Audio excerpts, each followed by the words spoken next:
How are you? How are you both? We're fine, fine, fine, fine, fine.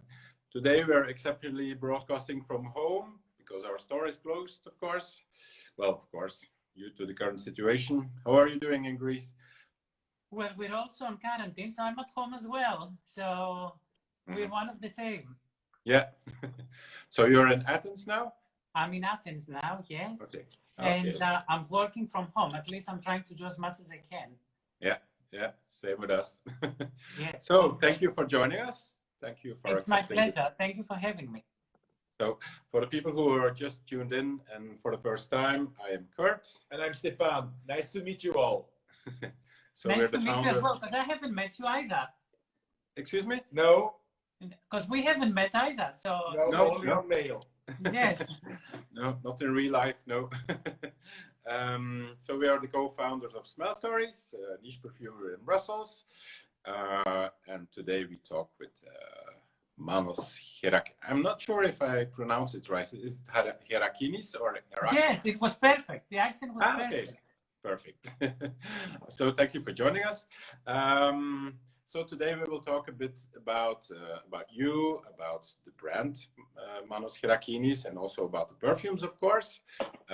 If people who join us have any questions, they can just ask them. Stefan will note them and ask the questions to Manos directly. So, but I also have prepared a couple of questions, of course. So maybe just start off with trying to get to know you a little bit better. I have a couple of words which I would like to pose to you, and then just ask you to tell us what comes to your mind when you hear those words. Oh, gosh. Okay. Perfect. Okay. So the first word is a ship. You mean Greece? A boat. A boat. See, yes, yeah. Greece. Boats. Greece, holidays, yes. Islands, Mykonos. Okay. And didn't your grandparents also have? Yes. My family comes from Istanbul, and during when the war happened in 1922, they moved to Greece, and they took the property with them here. So that's how the whole sort of story starts. Okay. My grandmother was a person who loved fine arts, and she insisted on me having lessons because I had the natural talent and inclination. So I was painting since I was a little boy. Okay. And we were traveling quite a lot, going from ship to ship and through the islands and through Greece. And I've got these amazing memories from summer holidays. And I was this little kid that was looking for stuff, and I would go to my grandmother's boudoir, which everything was perfect and he couldn't touch anything, and I wanted to smell everything. And I remember from everything, I remember she had perfume that was like lipstick, the one we used to apply like a balm. And yes.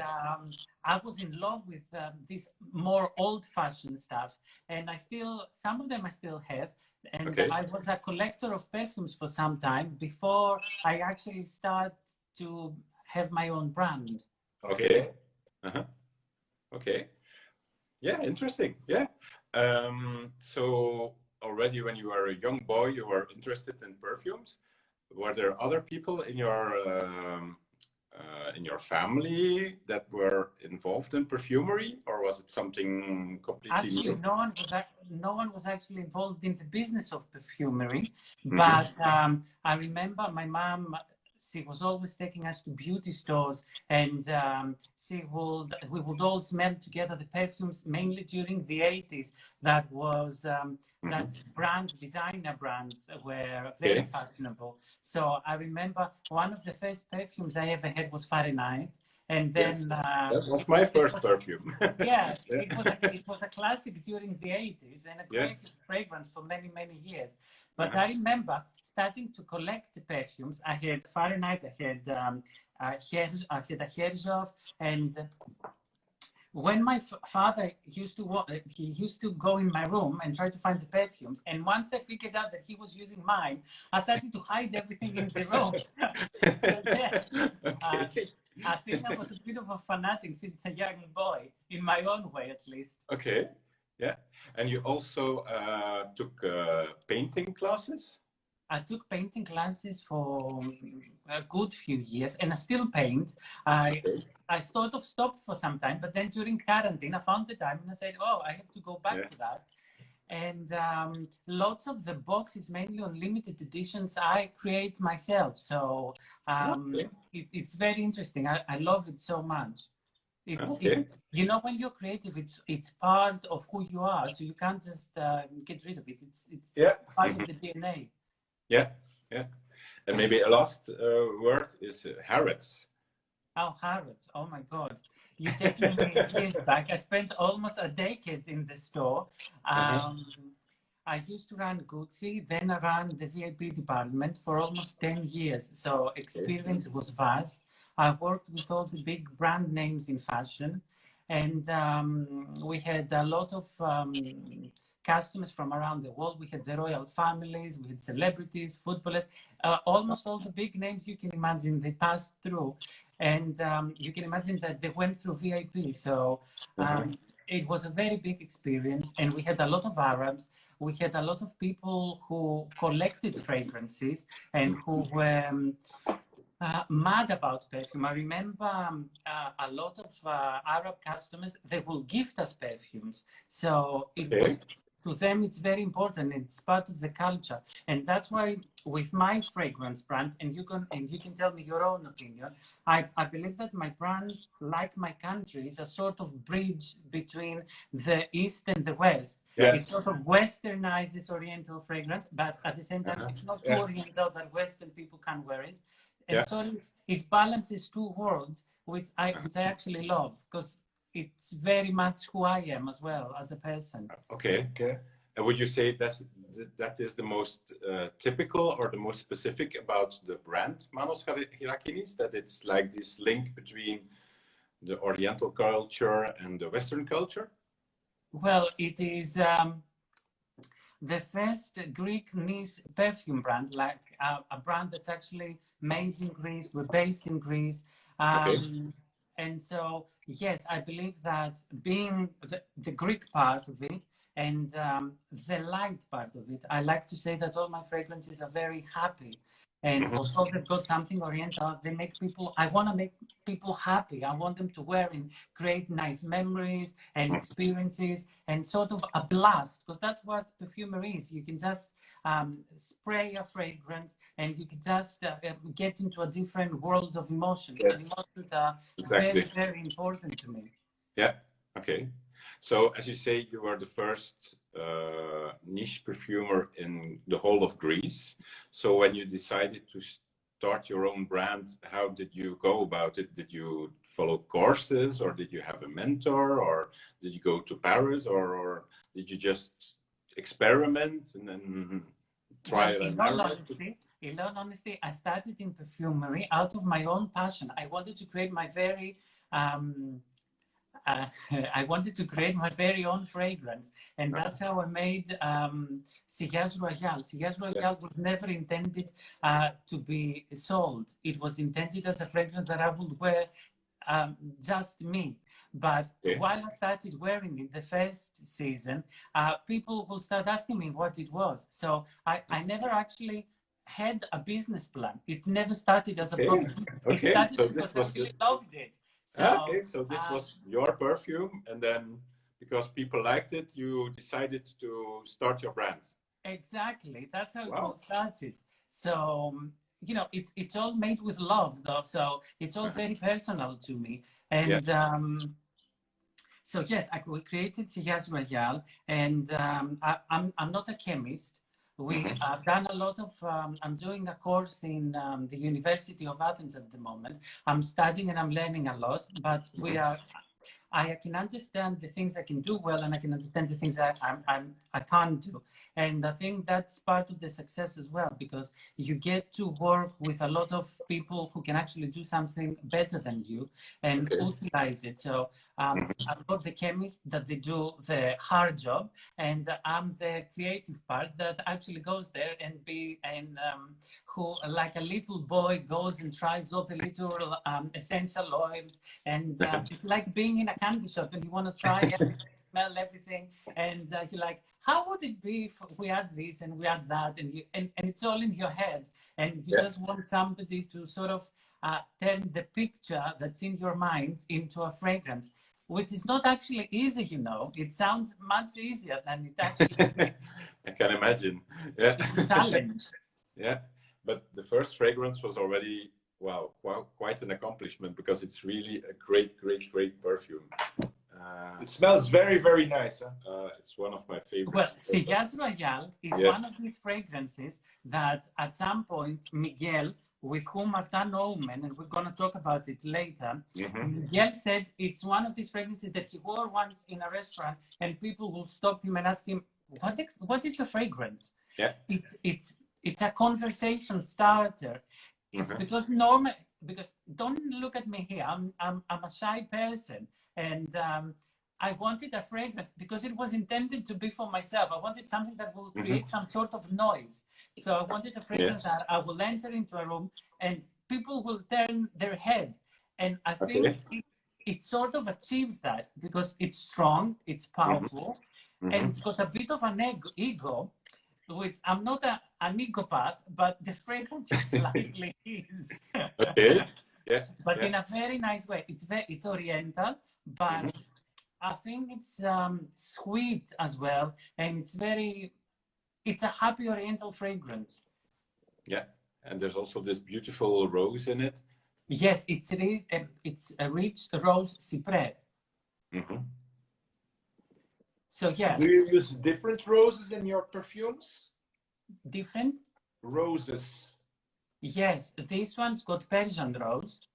Generally, I love roses. Since I was a young boy, it's one of my favorite things to paint and draw. So I really love roses. So this one's got Persian rose. Persian rose is a bit deeper. It's more mysterious. It's not as light as other roses we know. Like Rose Poetique also has rose. Yes. But it's got damask rose. It's lighter, it's softer, it's brighter. In Sillage Royal, you've got the mystery. You've got a bit of the dark. In Rose Poetique, the rose is brighter, it's happier, it's light. It's one of those that you want to fall in love with Rose Poetique, isn't it? And why do they have on the bottle, one is with a red ticket and the other one is with a black? So well, the red is the Oriental collection, how I call it, it's the Orient. So it's everything that's got wood and darker woods. And the black label is the label that's more, it's the heritage. So it's got something to do with Greece, even if it is the story behind it, if it is the inspiration. It's basically the creative. It has to do with Greece and my heritage. Okay, yeah. You were saying that in the Orient collection, there is almost always oud in it. Could you explain to people what oud exactly is and why it's so precious and so expensive? Well, oud is a wood, is a woody node, and it comes from I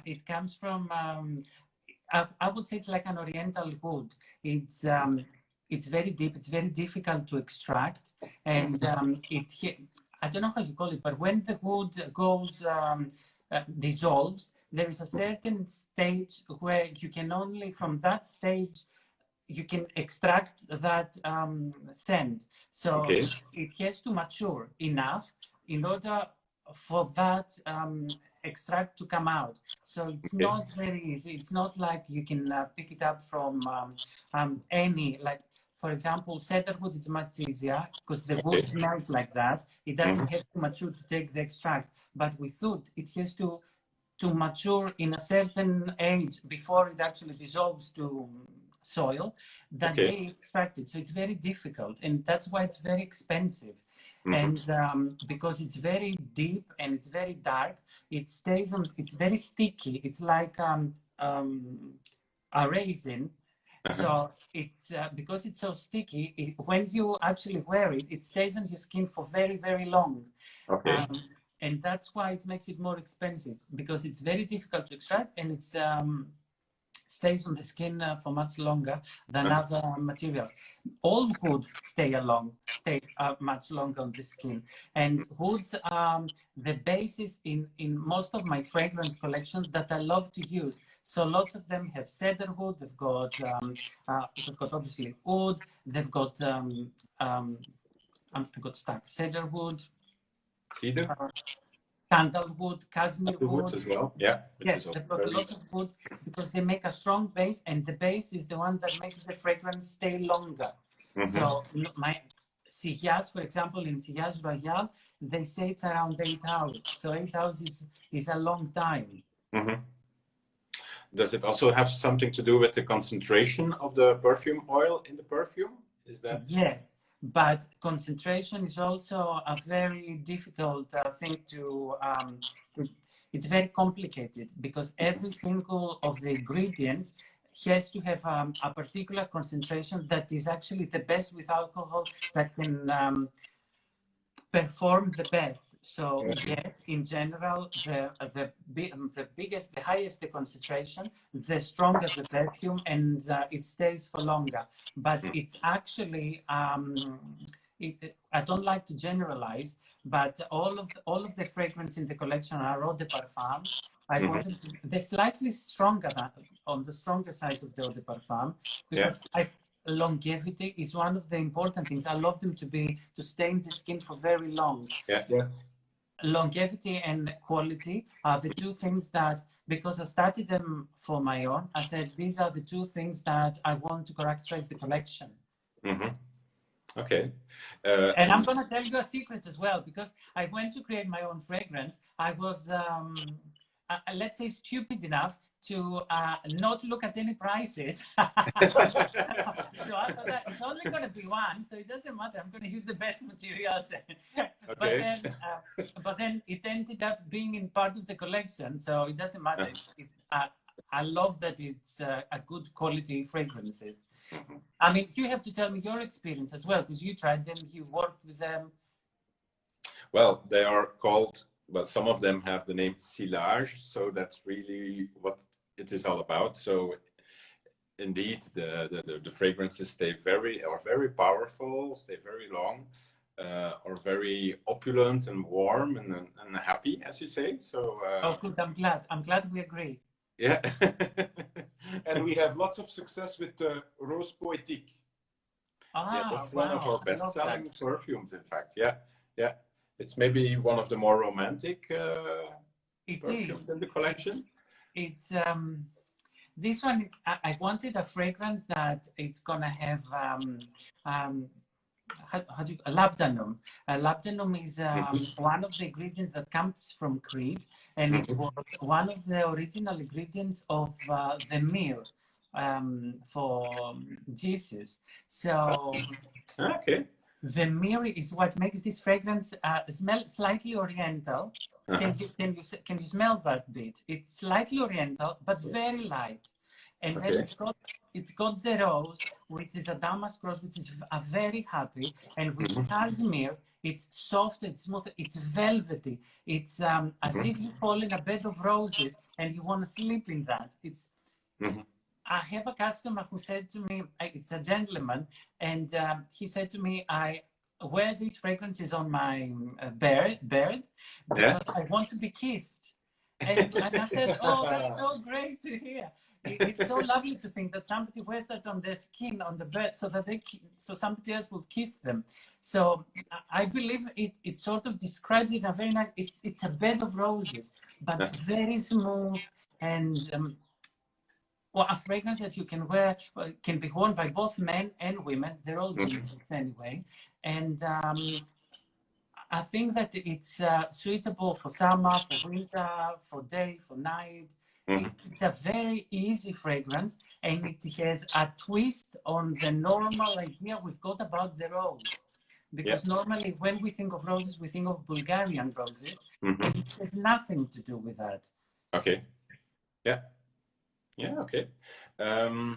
There's another perfume that is very much linked to the heritage of Greece, I think, which is one of my favorites. This is Immortelle, which is maybe a bit more gourmand, more sweet because of... I've got it here as well. Yeah, exactly. Notes, of course.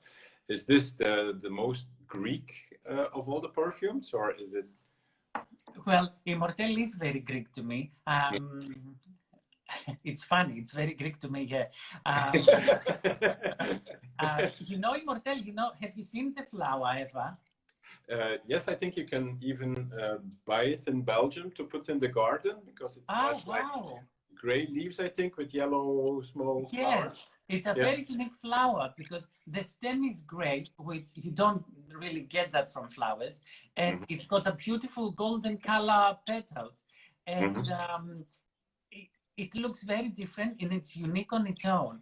And this fragrance is the one that gets the most attention out of everything in the collection. Okay. It's a gourmand. It smells like something you want to eat, or at least that's what people tell me. Yeah, it is. Yeah, yeah. They say some people say it smells like gingerbread cookies. Yeah, but honey also. Yeah, some brown sugar in it, and so. Yes, it's got the brown sugar.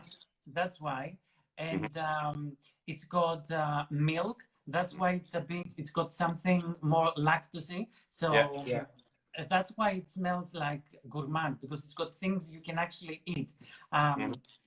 It's got patchouli as well. And Immortelle has a beautiful story from Troy, with Helen of Troy. Do you want me to tell you the story? Yeah, sure. Okay. When Paris captured Helen, and on their way to Troy, they passed through the island of Kythera. In that island, it was rumored that the goddess of love, Aphrodite, Venus, was living. And Helen, who is meant to be the most beautiful woman in history, she was jealous of the goddess of love and asked Paris to tell her that he loves her. And Paris took a flower of Immortelle and gave it to Helen, and he said to her, well, you see this flower, your skin is softer than its petals, your hair color is nicer than, your hair color is more beautiful than the color of the petals, and this flower is called Immortelle, as your beauty will be everlasting. So it's actually a fragrance that is synonymous to a love story, which I really, really love. And a lot of people who wear it, they tell me that they've got a lot of success in that. They get a lot of attention, which is good. So it is a bit aphrodisiac then, or? Yes, out of Immortelle. Yeah. Yes. So Greek mythology is also important for you then, because it's kind of an inspiration to many of the perfumes. It is an inspiration, yes, and it's very important because I like to. It depends. I'm a creative, so my creative idea starts from getting the whole picture. It's like drawing a fragrance, but inside my head. So I want the whole story. I want the cover story, and then I take this cover story and discuss it with the perfumers, and then we start creating what we think should be inside the perfume and how we sort of build the notes and the actual fragrance. Okay. The story is important. I love stories. I'm a fairy teller. Okay. Well, our story is called Smell Story, so that's yeah, exactly. That's a good match. Did we have any questions already? No, just one person who says, "Bring back Gold Rose." Oh yes, bless. It was Kenneth. I saw it. Gold Rose was a limited edition I did a couple of years ago. And Okay. like with all limited editions, I only do obviously limited numbers. So that's it. It was gone, and it's another rose. And people say that I do good roses. So let's wait and see if there's going to be a next edition coming out of some or another rose. Yeah, because also the Rose Poetique, when you first launched it, you had a certain formula, and then a couple of years later, you created a new version of it, I think. Rose Poetique, no. Ah. No, with Sillage Royal, yes. Okay. Yes, Sillage Royal, but Rose Poetique is exactly the same it's as the same as the. Okay. Yeah. With Sillage Royal, yes, and you see, there is a stage where you have to make a decision if you're gonna, if one of the ingredients they stop producing it, if you're gonna reformulate the fragrance, or if you're gonna stop the perfume. So Sillage Royal is a very special fragrance because it was the first one created. So I decided to reformulate it. But ever since, if one of the ingredients stops, I prefer to make the fragrance collectible and stop the than actually reformulating it. Because people are used to something. If it changes even slightly, I wouldn't be happy. So I wouldn't do it. I prefer to just use another name and say, well, it was inspired by something else, but I wouldn't reformulate. Good idea. Okay. Yeah. Okay. So all of the perfumes are made in Greece as well. Well, all the actual fragrances are made in Greece. Most of the concentrates come either from France or from Spain. And we actually create the fragrance, we blend it with the alcohol here. And the actual production happens and the whole product finishes in Greece. And the packaging is in Greece. And yeah, everything completes here. Okay, because I didn't know that there were companies in Greece that created perfume, because you typically think about Grasse and France if you talk about creating perfumes. So I didn't know that there were also companies that made perfume. Yeah, there are.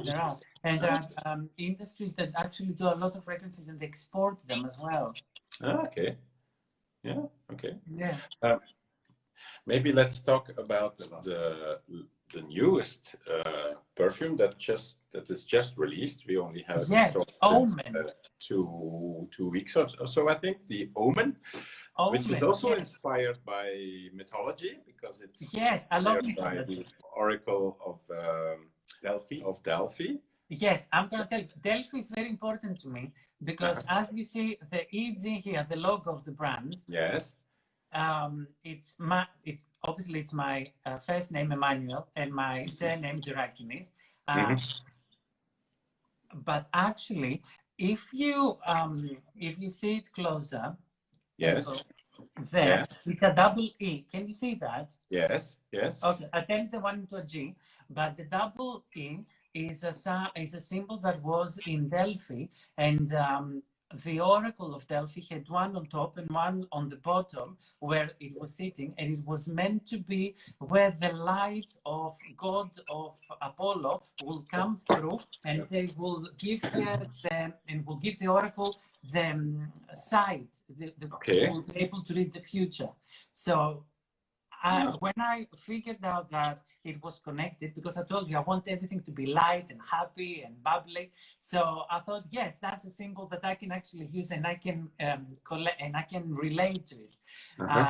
So Delphi is very important to the brand, and I met Miguel Matos, who is actually the perfumer of the fragrance, in exams 2 years ago in Milan, and we clicked with Miguel.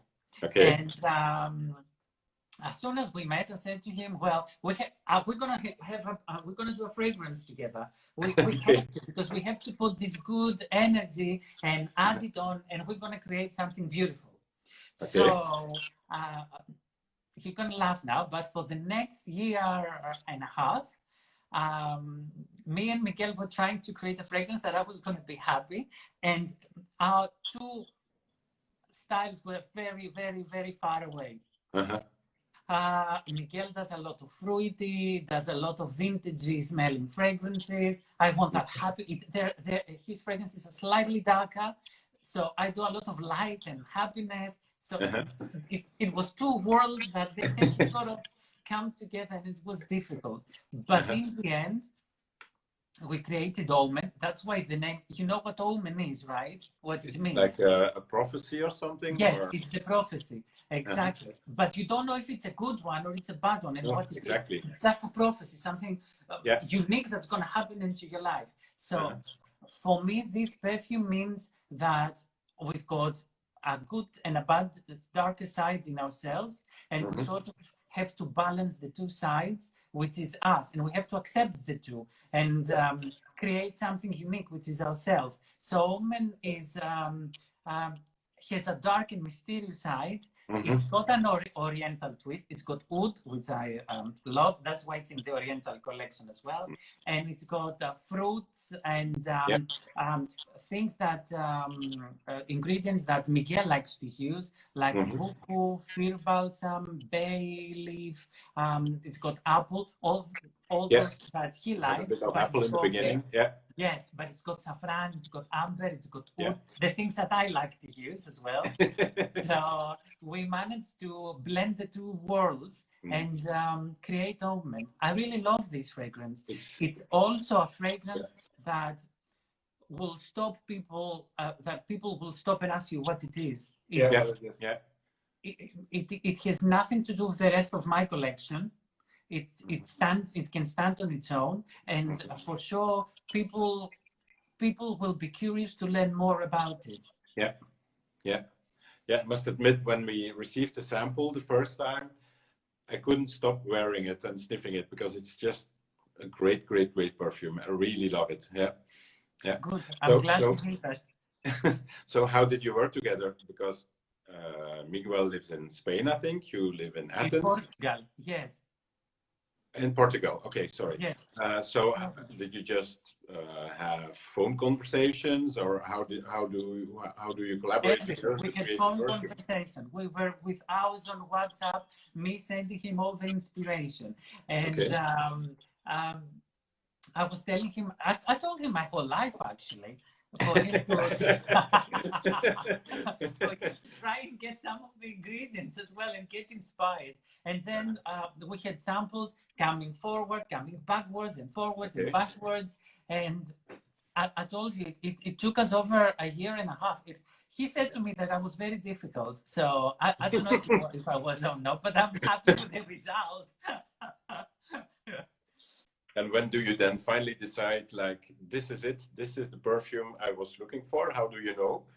Because to me, it's a bit like making a painting. You also have a point where you decide, or I can just add a little bit of red or a touch of green, or I just say, now it's finished, now I have my creation. Actually, Kalispera. Actually, this is a very difficult point. It's Michael. It's a very difficult point where, to be honest, I wear the samples for quite some time, early in the morning, and after I have a shower in the evening, and I wear them for a couple of days until I decide that it sort of clicks in my head and I say, that's it, it's done. Yeah. And for some reason, I just know when I received the samples, the last samples, I called Miguel and I said, we actually did it. And he said to me, I can't believe it. No, this is not. So he was glad that finally you approved. Yeah. I think it was one of these that he said, these are going to be, Manos, we have to decide we're not going to do it. We're never going to do it. And I said, well, let's try a little longer. And when I said, this is it, he was like, oh my God. And are you still friends now?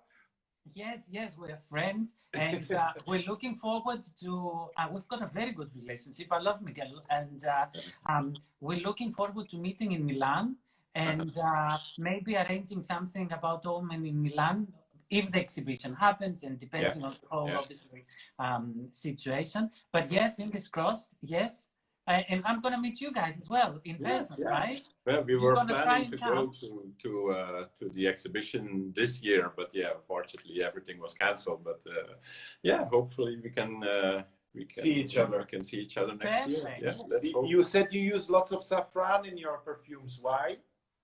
Well, saffron is also an ingredient that comes from Greece. We've got Okay. a big, not only in Greece, but it's also Persian. It's one of these that I love even using it in food. I love saffron. So it's part of our culture here. It's very much into everything. You cook rice, you put saffron inside. Yeah. It's beautiful. I love it. It's one of those ingredients that sort of adds a bit of mystery to it. Yeah. And it's also an expensive ingredient, I think. Yes, it's very difficult to extract. That's why from the flour. Yeah.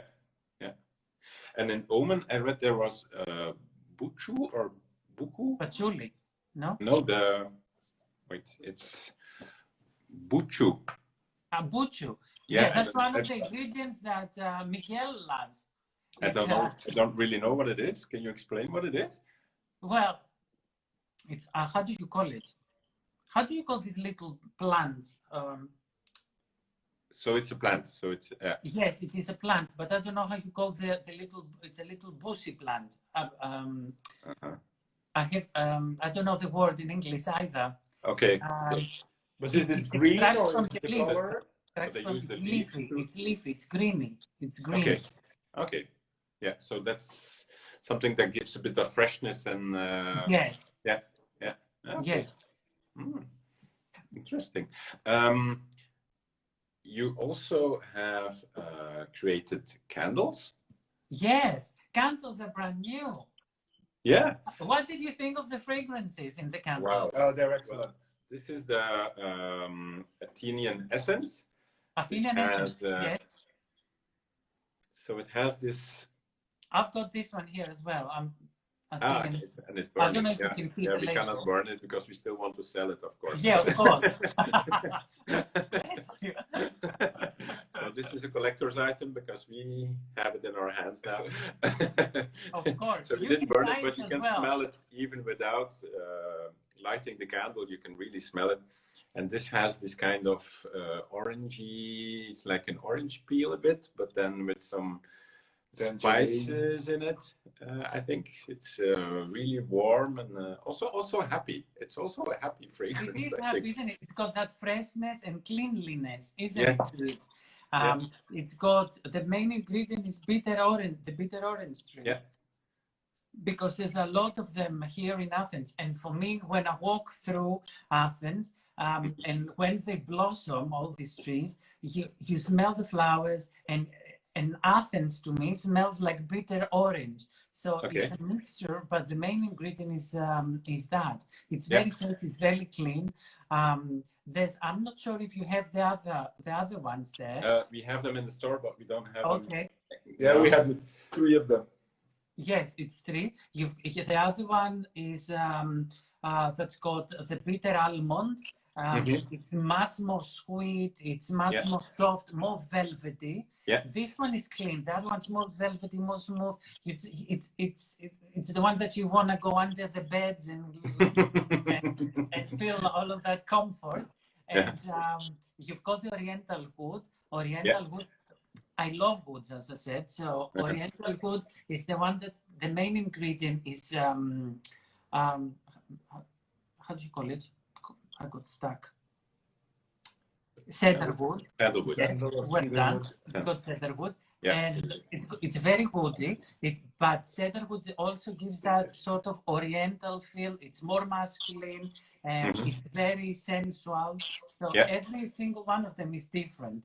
But when I created fragrances, I said, like all alcohol in the fragrances is plant-based. In candles, everything is soya, and it's 100% soya. So I wanted to use the best quality in a candle, because candles with paraffin can also be very good, but soya is a natural ingredient, and when you actually burn it, you can take it and you can apply it to the skin. Okay.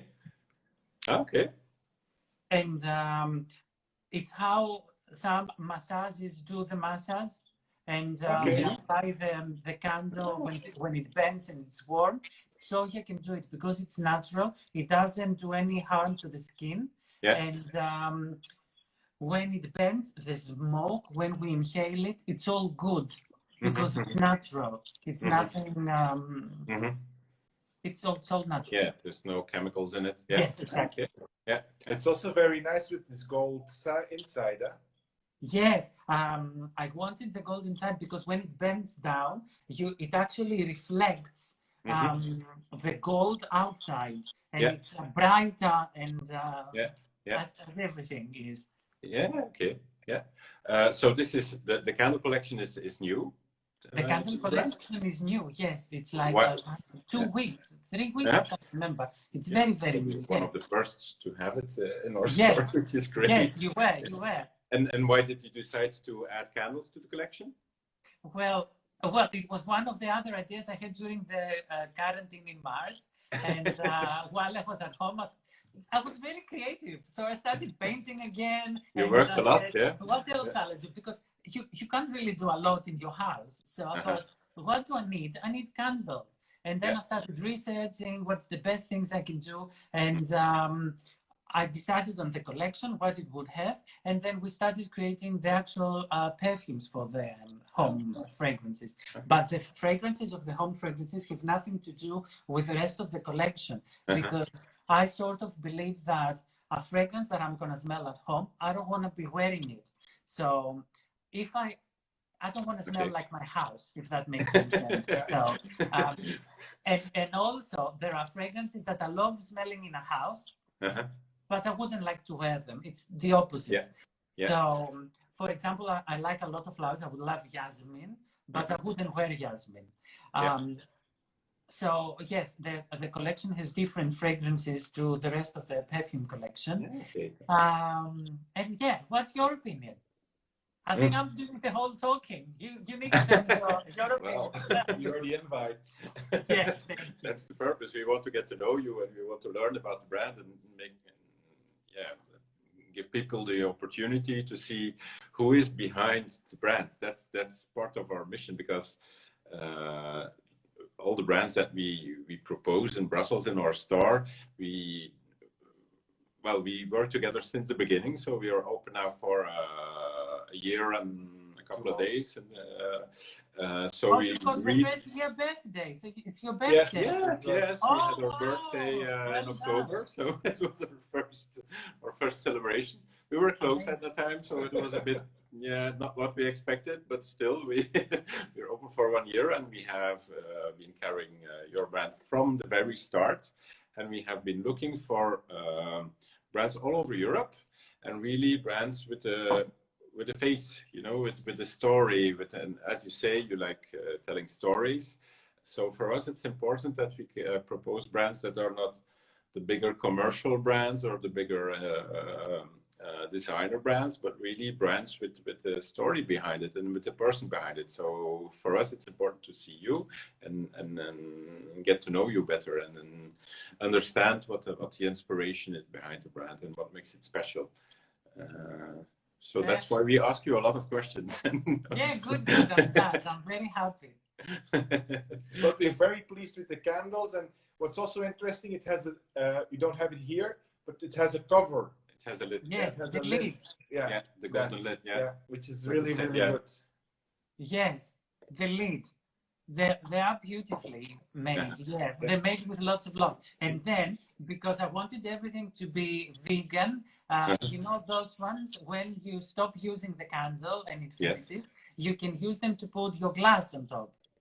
Okay. Yeah, so we can. It's like it. Yeah. So everything has to be used. Sorry, everything has a reason. Away. I'm sorry. I'm through with this philosophy. We have to use everything. We don't create rubbish. We have to reuse everything. Really good. Yeah. I have another question. When we opened the box, this was in it. Tell us the story behind this. You like the fans? Yes. Yeah. Maybe it's better in summer. Yes, I suppose it is. but we found the opportunity and we sort of put them in the boxes, I suppose. Yeah, it was really a surprise when we opened it. So, yeah. Well, fans is a beautiful way for us to sort of spray, and when you actually use it, you can actually smell the fragrance. It creates the aura that the fragrance will have. So I really love fans, and actually, if you give it as a present to somebody, you can write their name on the white bit on top, or you can write smell stories there as well. Yeah. So that's why there is a lot of white good idea. gaps. So there's a bit You of can space. actually write the name of the store. Yeah, perfect. Yeah, that was quite a surprise. So it's nice. It's really nice. It's the biggest blotter we have ever seen in our life. Well, I think it's a bit more than a blotter, isn't it? There's a big difference to this. Yes, exactly. So it's only for our special customers who will receive. Yes. Yeah. We only have small ones, so. Yeah, that's the ones I've got as well. So don't feel bad.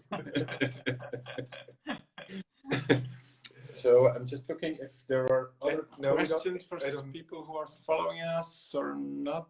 No, I haven't received anything yet. Okay. Was there something else you would like to share with us?